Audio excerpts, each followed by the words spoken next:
আজকে রান্না করব দেশি মুরগির মাংস আর হচ্ছে পাট শাক ভাজি করব। তো এটা হচ্ছে বাড়ির পালিত দেশি মুরগি। তো সেটাই আজকে রান্না করা হবে। রাতের জন্য রান্না বান্না করছি, আমি রান্নাগুলো করব সব। তো এইদিকে আমি ভাত বসিয়ে দিয়েছি আগে মাটির চুলার মধ্যে, সব রান্না করে নিব। ভাত হয়ে গেছে, তো ভাতের মাঠটা আমি নামিয়ে নিচ্ছি। তো এদিকে ভাত বসিয়ে দিয়ে কিন্তু আমি মুরগির মাংসটা কেটে সুন্দর করে পরিষ্কার করে নিয়েছি। মশলাপাতি যা যাবতীয় লাগে সব বেটে নিয়েছি। আর হচ্ছে সব রেডি করা থাকলে রান্না দ্রুত হয়, যেহেতু মাটি চুলায় রান্না করব।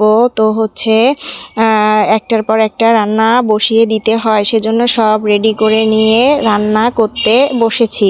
তো ভাত তো হয়ে গেছে আগে, এখন সব মশলাগুলো ভালো করে কষিয়ে নিচ্ছি।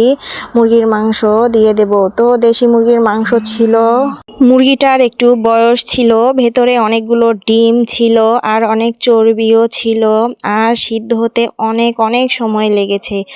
আগে যদি জানতাম যে সিদ্ধ হতে এত সময় লাগে, তাহলে হচ্ছে প্রেসার কুকারে দিয়ে দিতাম, তাহলে দ্রুত সিদ্ধ হয়ে যেত।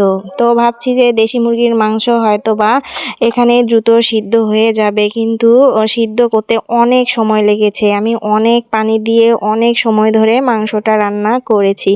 যাই হোক, তারপরে হচ্ছে মাংসটা হয়ে গেছে। তো গ্রামের বাড়িতে আমাদের হচ্ছে রান্নাঘরটা একটু বাহিরে, তো বাহিরেই আমরা রান্না করি। আর হচ্ছে বৃষ্টির দিন খুব অসুবিধা হচ্ছিল অবশ্য রান্না করতে, কারণ সব কিছু ঘর থেকে আবার রান্নাঘরে নিয়ে আসতে হয়, আবার রান্না শেষে সব কিছু ঘরে নিয়ে যেতে হয় এই বৃষ্টির মাঝে।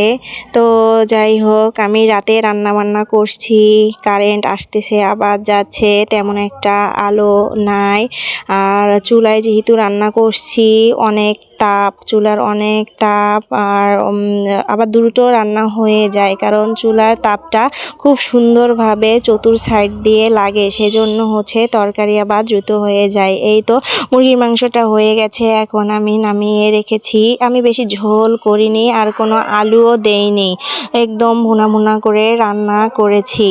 তারপর এই তো পাট শাক তো আগে বেছে ধুয়ে রেখেছি, এখন পাট শাকটা সিদ্ধ করে নিয়েছি। আগে সিদ্ধ করে নিলাম, তারপর হচ্ছে পেঁয়াজ মরিচ আর হচ্ছে রসুন থেতো করে তারপর তেল দিয়ে ভেজে তারপর পাট শাকটা দিয়ে পাট শাকটা ভালো করে ভেজে নিব। পাট শাকটা খেতে ভালো লাগে এরকম বেশি করে তেল পেঁয়াজ মরিচ দিয়ে একদম ঝরঝরে করে ভাজি করে, তার মধ্যে আবার হচ্ছে যদি শুকনা মরিচ তেলে ভেজে নেওয়া যায় তাহলে তো খুবই ভালো লাগে। শাকের সাথে মরিচ খেতে আমার ভালো লাগে, আমি কাঁচা মরিচও খাই, আবার বিশেষ করে শুকনা মরিচটা তেল দিয়ে ভেজে এই শাক দিয়ে খেতে কিন্তু অনেক ভালো লাগে। তো মরিচও ভেজে নিয়েছি।